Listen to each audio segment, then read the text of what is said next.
less than 24 hours, Vice President Kamala Harris will take a trip to the capital city. It's where we begin your news at 11 this evening. I'm Kaylin Hagwood, and the details of Harris's visit are limited, but we know she'll speak about the expansion of broadband internet nationwide.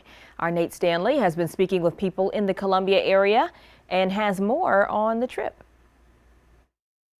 At first, I didn't believe it. Amir Roberts is excited Vice President Kamala Harris is making a stop in Columbia on Monday. He's a senior at Benedict College studying political science and sees her as one of his role models. I'm really excited, and I hope that I get to see her and at least take a picture and talk to her a little bit. If I could talk to her, I would say that I'm really proud of her for being the first African-American vice president. According to the White House, Harris will tout the administration's investments into broadband internet. That would be the closest I would have ever been to a presidential gathering. Margaret Robertson is a Columbia native who's never experienced a political figure come this close to her home. She'll be on the lookout for the VP tomorrow and hopes to catch a glimpse. If I'm close enough, wave and give them a nice wave and congratulate them on everything, that they do and wish them well. Annette Santiago says seeing a woman as the second highest ranking political official makes her proud and hopes to see Harris while traveling through the state. I think it's wonderful that she comes here to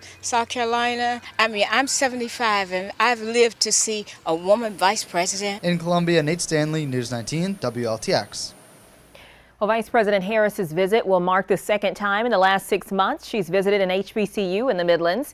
Harris was in Orangeburg last September when she visited Claflin and SC State.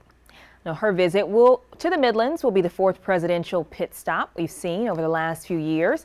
You remember just a few weeks ago, former President Trump visited the capital city to speak at the State House and speak about his candidacy. And if you remember, President Biden also taking a trip to Orangeburg to speak at South Carolina State's commencement in fall of 2021.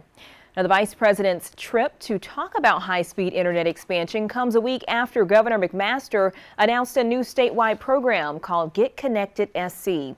State officials hope the program will boost broadband access for South Carolina residents. Right now, broadband ranks at about 27th place in terms of our state compared to the nation. State officials say there's around 137,000 households in our state without internet access.